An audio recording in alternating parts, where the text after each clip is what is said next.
भारत की लगभग 70% आबादी गांव में रहती है। एक्सपर्ट मानते हैं कि कार्बन न्यूट्रलिटी का रास्ता यहां से आता है।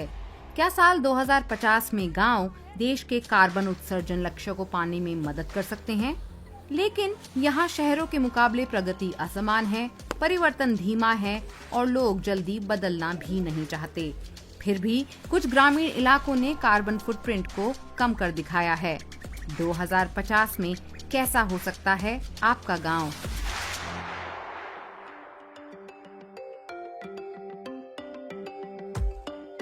गीता कुमारी 18 साल की हैं और उत्तर प्रदेश के सिरसा माचीपुर गांव में रहती हैं। इनके गांव की आबादी 2750 है। ये गांव देश की राजधानी से बहुत दूर नहीं है, लेकिन विकास में अभी भी काफी पीछे है। गीता गांव के माध्यमिक विद्यालय में विज्ञान पढ़ाती हैं। इस कक्षा में वे छात्रों को तापमान के मानक फ़ारेनहाइट को सेल्सियस में बदलना सिखा रही हैं। वे अपने गांव की उन गिनी चुनी महिलाओं में से हैं जिन्होंने अपनी स्कूली शिक्षा पूरी की है। अब वो डॉक्टर बनने के लिए नीट परीक्षा की तैयारी कर रही हैं। उनके गांव में ज्यादातर लोग खेती करते हैं और ऊर्जा के पारंपरिक स्रोत इस्तेमाल करते हैं। किसान है, हमारे गांव में किसान भी है, मजदूरी भी करते हैं। औरतें घर का काम करती हैं, जंगल में जाती हैं, नियार लेने जाती हैं, खेती क्यारी में भी हाथ बढ़ाती हैं, भैंसों की भी करती हैं, नियार लाती हैं। ये भारत के लगभग हर गांव की कहानी है, लेकिन क्या वे देश के नेट न्यूट्रलिटी लक्ष्यों में योगदान दे सकते हैं? मेरा नाम आशीष चतुर्वेदी है और मैं यूएनडीपी में पर्यावरण और जलवायु परिवर्तन का हेड। 65 से 70% जनता अभी भी गाँव में रहती है, लेकिन जो क्लाइमेट की प्रॉब्लम है, जो जलवायु की प्रॉब्लम है, वो गाँव ने क्रिएट नहीं की है, वो शहरों के लोगों ने, शहर के वासियों ने क्रिएट की है, इंडस्ट्री ने क्रिएट की है, बड़ी बड़ी कंपनियों ने क्रिएट की है। ये कहने के बावजूद मैं कहना चाहूँगा कि ऑप्शंस हैं। गांव के लोग भी काफ़ी कुछ कर सकते हैं जिससे कि जलवायु परिवर्तन का प्रभाव कम हो। लेकिन ये कार्बन नेट न्यूट्रलिटी आखिर है क्या? तो अगर हम जब कार्बन न्यूट्रलिटी की बात करते हैं तो हमें पहले ये देखना पड़ेगा कि ग्रीन हाउस गैसेज निकल कहाँ से रही हैं, और फिर या तो हम उन्हें जहाँ से निकल रही हैं उसको डिफरेंट टेक्नोलॉजीज़ यूज़ करके उसको कम करें, या फिर जो गैस निकल रही है उसको हम सिक्वेस्टर, या जैसे कहते हैं जंगल, पेड़ों में अब्जॉर्ब करती है कार्बन डाइऑक्साइड, वो पेड़ों को हम और लगाएं। कार्बन नेट न्यूट्रलिटी का मतलब है कि जितनी कार्बन डाइऑक्साइड वायुमंडल में छोड़ी जा रही है उतनी ही हटाई भी जाए। इसे पेड़ लगाकर या सौर और पवन ऊर्जा जैसे तरीकों से हासिल किया जा सकता है ताकि जलवायु परिवर्तन को रोका जा सके। हाय, मेरा नाम शालू अग्रवाल है एंड मैं एक एनर्जी पॉलिसी रिसर्चर हूँ।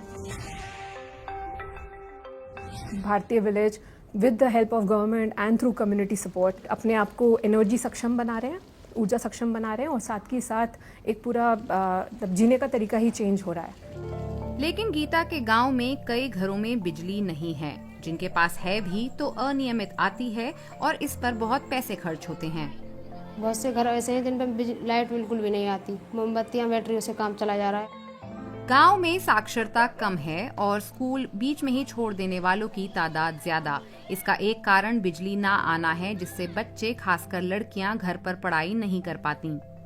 हमारे गांव में जो लड़कियां हैं उनको प्रॉब्लम आती है पढ़ने में, क्योंकि उनके घर पर लाइट नहीं है, इसलिए वो पढ़े। उनके लिए बिल्कुल प्रॉपर मतलब लाइट होनी चाहिए, एक ऐसी सुविधा होनी चाहिए जो लाइट मतलब जारी रहे।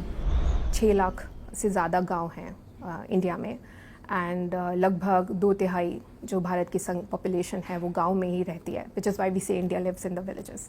इतना बड़ा कंट्रीब्यूशन पॉपुलेशन होने के बावजूद अभी विलेजेस का जो भारत की एनर्जी डिमांड में जो कंट्रीब्यूशन है वो अभी भी सिर्फ 1/3 के लगभग है। 2000 और 2020 के बीच में लगभग 800 मिलियन पीपल, पहले जिनके पास बिजली नहीं थी, उनको पहली बार बिजली का कनेक्शन मिला, जिसका मतलब कि उन्होंने पहले जो केरोसिन यूज़ कर रहे थे पढ़ने के लिए बच्चे, या फिर रात में स्ट्रीट लैम्प के नीचे बैठ के पढ़ते थे, उनके पास अब अपने घर में बिजली का कनेक्शन था, वो लाइट यूज़ कर सकते थे। और धीरे धीरे उन्होंने पंखे, मोबाइल फ़ोन्स, टेलीविज़न, इन सब का प्रयोग शुरू किया, और एसी और रेफ्रिजरेटर, फ्रिज जैसे जो मतलब हमको लगता है एसेंशियल इक्विपमेंट्स हैं, वो अभी भी बहुत लोगों के पास नहीं है, एंड आगे जाके वो उनका यूज़ बढ़ेगा।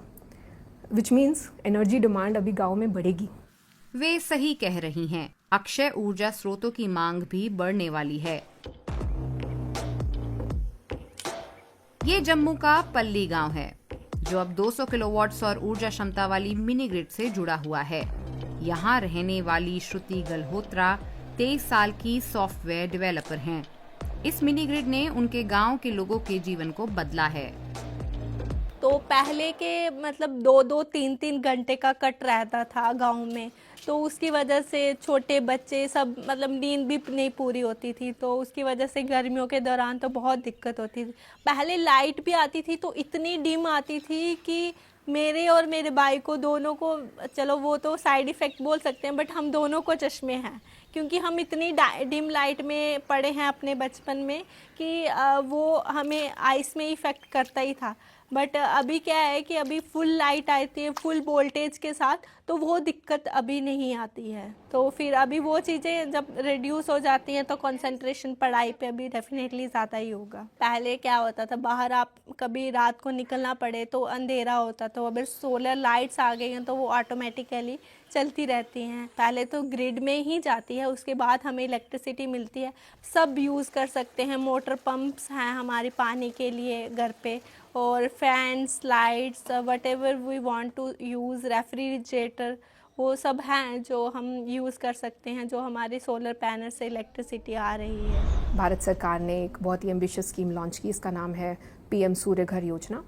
और इस स्कीम का जो ऑब्जेक्टिव है वो है कि हम लगभग 1 करोड़ भारतीय घरों तक रूफटॉप सोलर जो है उसको पहुंचाया जाए। सो उसके लिए इसमें सब्सिडी सपोर्ट है, कंज्यूमर एंगेजमेंट ड्राइव्स हो रही हैं। लगभग 1 करोड़ घरों ने रजिस्टर भी कर लिया है स्कीम के अंडर, एंड ऑफ कोर्स 1-2 साल में ये इंस्टॉलेशंस हो जाने चाहिए। ये स्कीम लगभग 30 gigawatt of rooftop capacity create कर देगा इन अ डिस्ट्रीब्यूटेड फॉर्मेट, राइट। एंड इसका कम से कम बड़ा हिस्सा विलेजेस में भी होगा। गीता एक और मुद्दे की ओर इशारा करती हैं। धान पानी की अधिक खपत वाली फसल है। गांव के सभी किसान बेहतर उपज के लिए फसलों पर भारी औद्योगिक कीटनाशकों को छिड़कते हैं। भारत दुनिया का दूसरा सबसे बड़ा चावल उत्पादक है। दुनिया में धान की फसल का एक महत्वपूर्ण हिस्सा इस तरह की गीली चावल की खेती है। इसका कार्बन फुटप्रिंट बड़ा तो है ही, और इस तरह की धान की खेती से मीथेन उत्सर्जन को बढ़ावा मिलता है। मीथेन कार्बन डाइऑक्साइड की तुलना में जलवायु के लिए लगभग 28 गुना ज्यादा खतरनाक है और खेती से हुई कुल ग्रीन हाउस उत्सर्जन में 48% का हिस्सेदार है। जैविक खाद का भी उपयोग जरूरी है। केमिकल दवाई ज़्यादा यूज ना होनी चाहिए, क्योंकि उनसे किसानों को प्रॉब्लम होती है। तो हम उन एग्रीकल्चर प्रैक्टिसेस को भी बदल सकते हैं। एक सिस्टम ऑफ राइस इंटेंसिफिकेशन होता है, डायरेक्ट सीडेड राइस होता है। ये डिफरेंट टेक्नोलॉजीज़ हैं जो कि फार्मर्स बड़ी इजीली अडॉप्ट कर सकते हैं, और उससे ग्रीन हाउस गैसेस का उत्सर्जन कम हो सकता है। खेती के बाद फसल की बर्बादी एक और बड़ी समस्या है। भारत हर साल 740 लाख टन अन्न बर्बाद करता है, जिससे 92,000 करोड़ रुपए का भारी नुकसान होता है, जो इसे अन्न की बर्बादी में दुनिया का दूसरा सबसे बड़ा देश बनाता है। बर्बादी मतलब उत्सर्जन, और इसकी एक वजह कोल्ड स्टोरेज सुविधाओं की कमी है। लगभग 70% छोटे किसानों के पास 10 किलोमीटर के दायरे में कोल्ड स्टोरेज की सुविधा नहीं है, लेकिन टेक्नोलॉजी से इस बर्बादी को कम किया जा सकता है। मेरा नाम चंदा कुमारी है और मैं मझौलिया गांव, झपा पंचायत, बोछा ब्लॉक और मुजफ्फरपुर जिले के रहने वाली हूं, और मैं एक कृषि हूं। अभी हम अपने खेत में सबसे पहले भिंडी लगाएं, तो वो अच्छा खासा भिंडी भी अभी निकल रहा है, बहुत बढ़िया है। और उसके बाद धान की खेती है, सीम, परोर, कद्दू, थोड़ा थोड़ा सब्जी के लिए लगाई हूँ। वो पहले मेरे पास कोल्ड स्टोर नहीं था, और ना ही अगल बगल में मेरे गांव में था तो बहुत दूर, जैसे शहर में था, तो हम लोग वहाँ तक पहुँच नहीं पाते थे। घर लाने के बाद में वो सूखता था, फिर हम दूसरे दिन उसको बाज़ार ले जाते थे, तो उसको अच्छा मुनाफा नहीं मिलता था, इसीलिए मेरा सामान ख़राब हो जाता था। उसके बाद में हमारे पास कोल्ड स्टोर आया। ये है जो बिजली से नहीं चल रहा है, ये सिर्फ सोलर से चला है, जैसे सनलाइट, ये सूरज की रोशनी, जैसे धूप से इसको चार्ज होने के बाद में सोलर से ये चलता है। कार्बन का जो फैलना होता है वो नहीं होता है, बिजली का खर्च भी नहीं होता है, सीधा सनलाइट से ये चार्ज होता है और इससे बहुत अच्छा कूलिंग होता है। सोलर के आ जाने के बाद में मेरे पास जो भी सामान होता है और किसान के पास जो भी सामान होता है वो ख़राब नहीं होता है, वो सुरक्षित रहता है।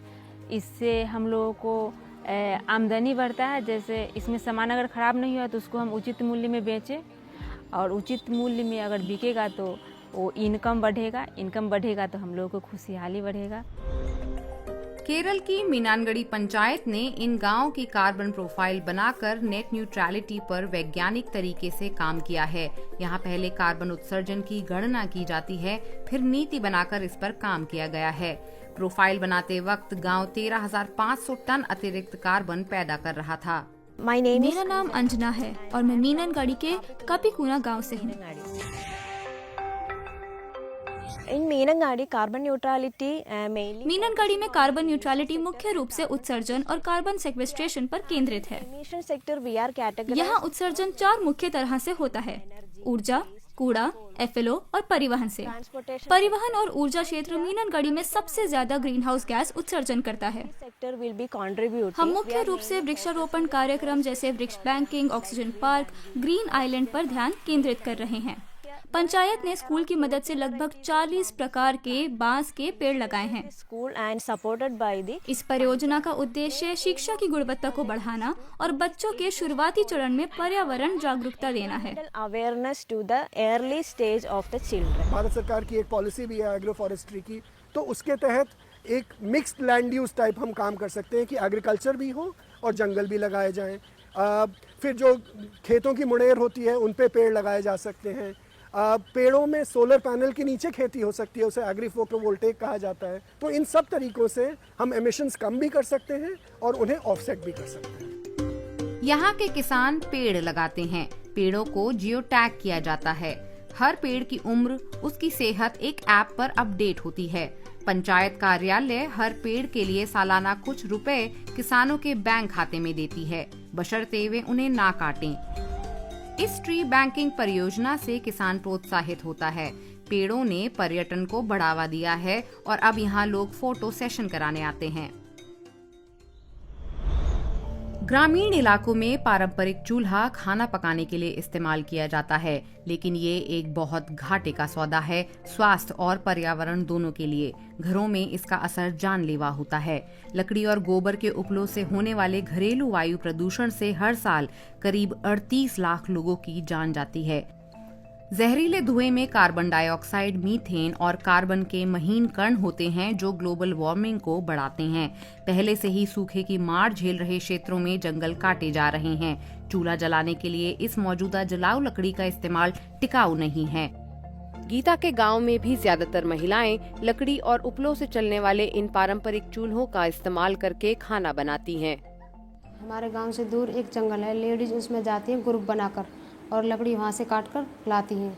लकड़ी काट कर लाती हैं, उनसे खाना बनाया जाता है। उनको प्रॉब्लम आती है बहुत ज़्यादा आने जाने में, और जो जब भी वो खाना बनाती है तो उनको धुआं लगता है, आंसू आ जाते हैं। जो वो खांसती है तो उनके जो धुआं है ना उनके मुंह के अंदर चला जाता है खांसने में, तो उनकी फेफड़ों जो लंग्स हैं उनको दिक्कत आ जाती है, फिर उनको प्रॉब्लम बन जाती है। सिलेंडर जो बहुत महंगा आता है और उसकी जो सिलेंडर जो भरा जाता है, मतलब उस पर ज़्यादा महंगाई चल रही है सिलेंडर पे भी, इसलिए लेडीज इसलिए वो गैस पर खाना बनाने में थोड़ी दिक्कत आती है, उनको प्रॉब्लम होती है। श्रुति के गांव पल्ली में कुछ लोग सोलर कुकर का इस्तेमाल कर रहे हैं। और सोलर कुकर जब से आए हैं तो तब हम आराम से दोपहर का खाना इसमें रख के डिनर के लिए रख देते हैं और फिर बन जाता है। तो हमारी एलपीजी और हमें सेविंग तो डेफिनेटली हो रही है। और एलपीजी का सिलेंडर अब हम कह सकते हैं कि अभी 1200-1300 का आता है, अगर हम वो सब्सिडी की भी बात करें तो उसकी वजह से कहीं ना कहीं ये हमें हेल्प तो कर रहा है, फिनेंशियली भी हेल्प कर रहा है। मीननगढ़ी में कुछ घर बायोगैस जैसे स्वच्छ ईंधन पर स्विच कर रहे हैं। इस गड्ढे को जैविक कचरे से भर दिया जाता है और चेम्बर समय के साथ कूड़े को मीथेन और कार्बन डाइऑक्साइड में बदल देता है। ये चाय बायोगैस पर बनाई गई है। पंचायत खाद के गड्ढे, सोखने के गड्ढे और बायोगैस प्लांट उपलब्ध कराता है।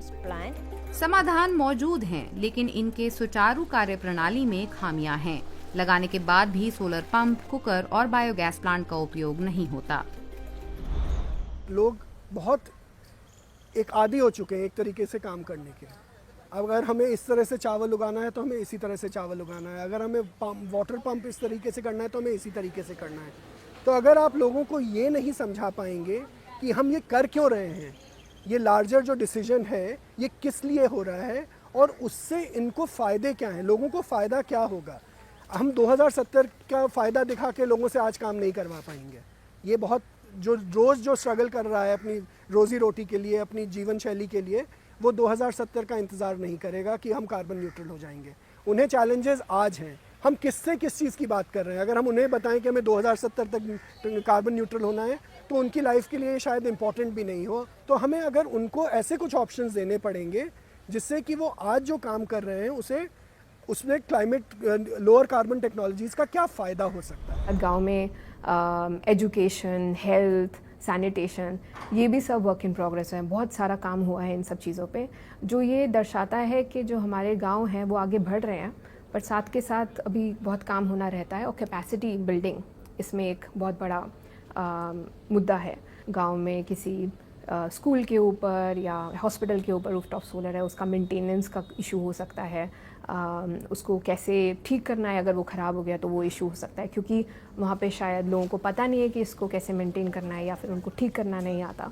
तो इसके लिए एक समाधान तो ये है कि हम जो गवर्नमेंट स्कीम्स हैं उसमें साथ के साथ कैपेसिटी बिल्डिंग के मॉड्यूल्स हों, एंड आपको गांव के ही सॉल्यूशंस ढूंढने पड़ेंगे इसके लिए, जो कि वो वहाँ पे रह के ये काम करें, अपनी आजीविका भी चलाएं और उन सिस्टम्स को मेंटेन भी कर सकें। मीननगढ़ी में इस पहल ने नौकरियां भी पैदा की हैं और इसमें युवा और बुजुर्गों का पूरा योगदान है। क्लाइमेट स्मार्ट विलेज बनाने के लिए हमें क्लाइमेट स्मार्ट इंस्टीट्यूशंस चाहिए, हमें क्लाइमेट स्मार्ट प्लानिंग चाहिए, हमें क्लाइमेट स्मार्ट लाइवलीहुड्स चाहिए, हमें क्लाइमेट स्मार्ट इंफ्रास्ट्रक्चर चाहिए और हमें इन सब गवर्नमेंट्स प्रोग्राम्स का कन्वर्जेंस चाहिए। अगर आप गांव में काम करना चाहते हैं तो आप दिल्ली से बैठ के एक मेजर एक पॉलिसी डिक्टेट बना के आप नीचे काम नहीं करवा सकते। आपको गांव के लोगों की, ग्राम प्रधान की, ग्राम पंचायत की बहुत बड़ी साझेदारी चाहिए होगी। हर गांव की प्रॉब्लम और सिचुएशन बहुत यूनिक है, तो ऐसा नहीं है कि हम एक कुकी कटर मॉडल लगा के हम सारे देश में एक ही मॉडल को इम्प्लीमेंट करवा सकते हैं। तो हमें एक ऐसा मॉडल तैयार करना पड़ेगा जिससे बड़े सिंपल तरीके से, जो कि साइंटिफिकली अच्छा हो, लेकिन ऐसा नहीं हो कि लोकल लोग समझ ही ना पाएँ और कर ही ना पाएँ, वैसा हमें एक मॉडल इख्तियार करना पड़ेगा जहाँ बड़े सिंपल इंडिकेटर्स से कि भाई आपकी जो इकोनॉमिक एक्टिविटी है, जो आप काम कर रहे हैं, उसके बेसिस पे जो एमिशन हो रहा है वो लोकल लोगों को भी समझ में आना चाहिए। ये नहीं है कि सिर्फ एक साइंटिस्ट समझ लेगा या एक ब्यूरोक्रेट समझ लेगा और वो इस पूरे प्रक्रिया को पूरे देश में चला पाएगा। बिहार में भी इस तरह की पहल महिलाओं को सशक्त बना रही है। हमको भी पता नहीं था। हमको उस समय ऐसा था कि हम किसी के सामने सही से बोल नहीं पाते थे, अंदर से बोलना चाहते थे, फिर हम सोचते थे कि हम क्या बोलें। ऐसा था कि किसी को घर से निकलना मुश्किल था, कहीं जाने के लिए 10 बार सोचना होता था और अपने हस्बैंड को या किसी को साथ में लेकर जाना होता था। अब ऐसा महिलाओं के अंदर आत्मविश्वास बढ़ गया है कि वो कहीं भी अच्छे से जाकर कोई भी काम करके अपने घर वापस आ सकती है। महिला के अंदर हर काम में वो आगे बढ़ती है और खुद से करती है। अगर कहीं जाना होता है, बैंक या खेती या कोई भी सामान, वो खुद से कर लेती है। तो ये जो महिलाएं हैं उनको एक नया आजीविका का स्रोत मिलता है और वो घर से बाहर निकलती हैं, कुछ नया करती हैं, कुछ नया सीखती हैं और कैपेसिटी बिल्डिंग हो रही है। लेकिन सब कुछ पैसों और नई टेक्नोलॉजी में निवेश पर निर्भर करता है। बड़ी बड़ी टेक्नोलॉजीज़ की बात करें कि सोलर लाओ, विंड लाओ, बायोमास लेके आओ, एग्रीकल्चर को नेचुरल फार्मिंग करो, everything requires finance. Subsidy support होना चाहिए सरकार का, पर सिर्फ सब्सिडी के माध्यम से स्केल नहीं हो सकते प्रोग्राम्स, जिसके लिए हमें बिजनेस मॉडल बनाना पड़ेगा, जिसके लिए हमें अफोर्डेबल पेशेंट कैपिटल चाहिए। इस फाइनेंस के माध्यम से हम गांव-गांव तक ये टेक्नोलॉजी को एक्सेसिबल बनाएं। एंड एक जो प्रॉब्लम वहाँ पे रहती है कि उनके पास क्रेडिट हिस्ट्री नहीं है, अभी फॉर्मल सोर्सेज ऑफ फाइनेंस अभी नए शुरू हुए हैं। तो फिर जब क्रेडिट हिस्ट्री नहीं है तो हमें इनोवेटिव तरीके चाहिए कि हम उन लोगों को भी फाइनेंस दे सके जिनका क्रेडिट हिस्ट्री नहीं है। And in fact most research shows के वो लोग का जो पेमेंट रिकॉर्ड है वो कई बार कॉर्पोरेट से भी बेटर होता है। तो हमें अपने एक वो सेट मेंटल फ्रेमवर्क से बाहर निकल के गांव के लोगों के लिए नए फ्रेमवर्क्स बनाने पड़ेंगे। स्थानीय जलवायु एक्शन प्लान के लिए कार्बन फुटप्रिंट को कम करना होगा। गीता चाहती हैं कि उनका गांव साफ सुथरा हो। वे चाहती हैं कि लोग कचरा कम करें और उनके आसपास साफ सफाई रखें। हमारे गांव का तालाब इसलिए सिकुड़ रहा है क्योंकि जो भी कूड़ा है उस गांव के तालाब में फेंका जा रहा है। हमारे गांव पे सड़कों पे भैंस बनती हैं, बुग्गी भी, और जो गोबर है ना, जो गोबर उसे भी डाल दिया जाता है सड़कों पर ही। पानी वानी पी में बोतलों से उनको नई सड़कों पे फैल देते हैं। वैसे जंगल वंगल में ऐसे चली जाती हैं टॉयलेट वगैरह करने। हमारे गांव में हाँ ये सुविधा नहीं है टॉयलेट। गंदगी से बच्चे बीमार हो जाते हैं, उनको बुखार वगैरह आ जाता है, और उनके जो रेड सा जैसा मच्छर वच्छर काटने तो रेड सा पड़ जाएगा, और उनके मतलब बीमार हो जाते हैं और फीवर आ जाता है उनको। मीननगढ़ी यहाँ भी भविष्य की राह दिखाता है। We are achieved 100% of the waste मीननगढ़ी panchayat में एक हरित कर्म सेना है जो कचरे को अलग अलग कर रिसाइकलिंग करती है। process. हमने कूड़ा प्रबंधन में 100% लक्ष्य हासिल किया है। To collect हर वार्ड में घरेलू स्तर पर कचरा इकट्ठा करने के लिए 2 महिलाओं को नियुक्त किया गया है। वो घरेलू अकार्बनिक कचरे को इकट्ठा कर उन्हें सेग्रीगेट करती हैं। also, then the waste are going to the फिर centralized कचरा मीननगढ़ी के रिसाइकलिंग केंद्र में जाता है। वहाँ कचरे को काटने, बेलने और अलग करने का काम होता है। हम पहचान सकते हैं कि रंगीन प्लास्टिक, सफेद प्लास्टिक, कार्डबोर्ड, थर्मोकोल की बोतलें, प्लास्टिक की बोतलें और कांच की बोतलें अलग अलग होती हैं। cardboard, thermocol, bottles, plastic. दूसरी सेग्रीगेशन के बाद रंगीन प्लास्टिक को कतरने की प्रक्रिया की जाती है। Plastic will be going to the shredding process. तो क्या 2050 तक भारत के गांव कार्बन न्यूट्रल बन सकेंगे? हम यही चाहते हैं कि हमारे गांव में सोलर का जो भी है, जैसे सोलर पंप है, सोलर लाइट है, ये सब हमको मेरे गांव में होना चाहिए। कार्बन को हम लोगों को हटाना है। हमारे लिए सोलर बहुत अच्छा है, जो कार्बन उत्पन्न नहीं करता है। ये पहल दूसरे देशों में भी बहुत सफल होगी, पूरी दुनिया में भी लागू हो सकती है। युवाओं को ज्यादा हरित नौकरियां मिलेंगी। Jobs. अभी हम एक एडवांस विलेज में आते हैं with the help of solar. तो हमारी कुकिंग से और हमारे इलेक्ट्रिसिटी यूजेज से हम कोई हार्म नहीं कर रहे हैं। हम अपने फ्यूचर को सिक्योर कर रहे हैं, हमारे आने वाली जनरेशन को सिक्योर कर रहे हैं। कचरे को रिसाइकल कर दें, लाइट्स हम वो यूज़ करें, इलेक्ट्रिसिटी हम वो यूज़ कर रहे हैं जो इन्वायरमेंट को कहीं हार्म नहीं कर रही। कुकिंग के वे हम वो यूज़ कर रहे हैं जो इन्वायरमेंट को हार्म नहीं करे। पानी हम ऐसे तरीके से गर्म कर रहे हैं जो हार्म नहीं करे। तो डेफिनेटली ये एक एक पॉइंट हमारे 2050 के लक्ष्य तक हमें ले जाएगा, और हर एक पर्सन कंट्रीब्यूट करे तो डेफिनेटली हम वो हिट कर सकते हैं टारगेट। और क्या गीता का अपने गांव को लेकर 2050 का सपना पूरा होगा? मेरा सपना ये है कि आगे आने वाला जीवन साफ सफाई ज़्यादा हो, सड़क चौड़ी हो, सड़कों पे जो गंदगी वो ना फैले, और जो हमारे पानी है वो स्वच्छ रहे। गांव का तालाब का पोखर का जो पानी है वो स्वच्छ रहे, और वहाँ कूड़ा करकट मतलब ज़्यादा तालाबों में ना फेंका जाए। और जो हमारे आसपास पेड़ होने चाहिए, पेड़ पौधे होने चाहिए। जैविक खाद का भी उपयोग ज़रूरी है। केमिकल दवाई ज़्यादा यूज ना होनी चाहिए क्योंकि उनसे किसानों को प्रॉब्लम होती है।